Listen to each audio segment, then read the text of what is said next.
Well, hello, welcome to this episode of a series of videos all about the Ultra Challenges from Action Challenge. As always, I'm joined by my lovely panel.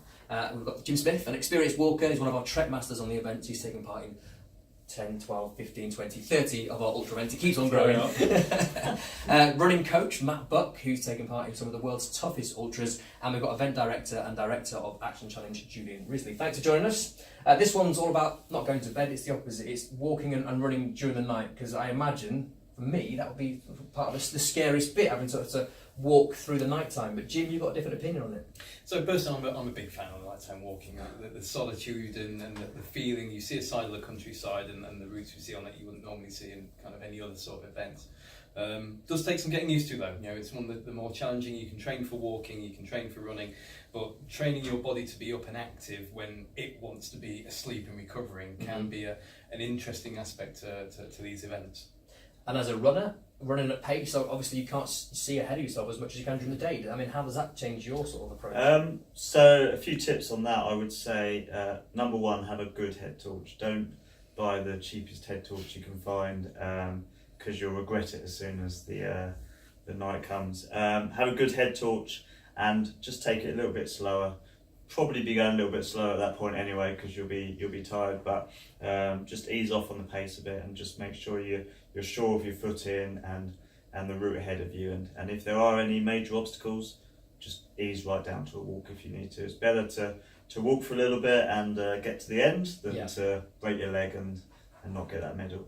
And imagine from your point of view, Julian, the nighttime bit, is that the worst bit for you? Is that as an event organiser? Yeah, it's as you say, a lot of the participants are slightly apprehensive about it. We try and organise it so like the faster people, the runners, many of them will be finished before the sun goes down, particularly in the summer. That's why we do it.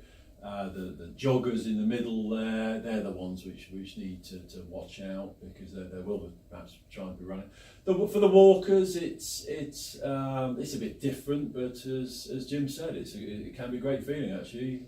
Depends on the weather, but everything's a lot quieter. If there's any roads involve traffic, it's actually very visible, and actually you are very visible as well. If you're wearing the reflective bands we give out glow sticks, bring your own high vis as well. All the signage has got glow sticks on it, so in a funny way night works quite well, but it, as you say, it takes a bit of getting used to, so anyone can do a bit of training in the dark as well. Yeah, I would say how tough is it as two people who take part in these to ensure you get the training done at night time, because that's probably the bit you really don't want to do, to get right, it's night time, we better get training. I'm sure a lot of people will skip it, but I guess really it's quite important to not. Doing it in groups, I think, is a good tip. So trying to find local groups who are doing any nighttime walks. So if there's a group you doing the events, it's good and safe to do it in a group as well. Early mornings, again, it's just getting your body to function and to be walking when it's not feeling like it should be. So you don't need to set your alarm and get up at midnight, 1 o'clock and start walking, but just start stugging the hours and getting used to that feeling you're going to have of kind of like woolly-headedness you may sometimes feel, and then that foreign feeling. You get used to that and it makes the nighttime walks a lot more bearable. And as a runner, I guess Julian touched on it, a lot of the runners will have finished before it gets too dark. Hopefully. But for you, do you find that you have to do that training as well in the run up to it? Yeah, I personally do a lot of nighttime running out on the trails. I absolutely love it. I think it's the best thing ever. And you see a lot more wildlife, and the moon is out, and it's just wonderful. So I would say give it a go. Get in a group, get your mates together, or whatever, so you're not on your own. Or look up a group that's maybe going out for a night run, and just give it a go. You don't have to go for 5 hours. Just go out for an hour or so and experience it, so you know what it's all about. And at night time, at the halfway point where I sort of spend most of that Saturday as event host, we give them the glow sticks, as you mentioned earlier, as I like to call it. It's for the party that happens later on, but we give glow sticks with a high vis, and we also put them into groups if we can, and try and get them off with a Trek master as well if we can as well, just a bit of safety, I guess. I think that's the key point. There is a kind of safety angle to it. So we do batch people out, normally with a Trek master if there's enough people ready. If a big group wants to go out on its own, that's fine. But what we don't really like is people out on the course on their own.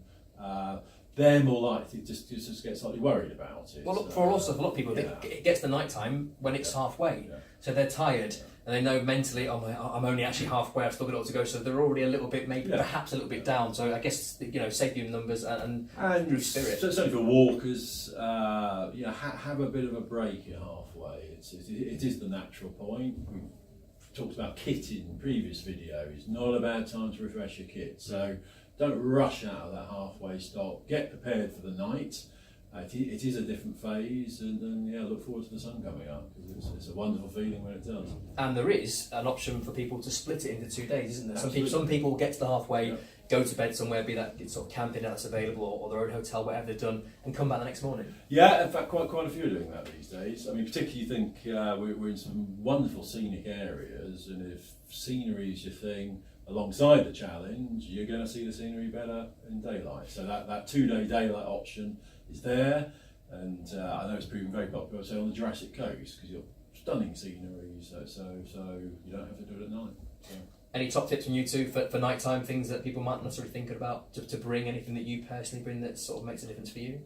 From the walking side of things, it's worth bearing in mind the Trek Masters that the Action Challenge kind of put on. We start our shift at the midnight, you know, and onwards. So we start fresh, we start raring and enthusiastic from the halfway point, and we walk through the night to be there for people who may be a bit nervous or lagging a bit, and that's primarily what the Trek Master volunteers are there for, is to give that support, that reassurance from just being there and being around, or more than happy to walk with people, more than happy to have conversations, and more than happy to annoy people by saying we're almost there, because that will be the default answer to every time they ask how far we've got to go. Yeah.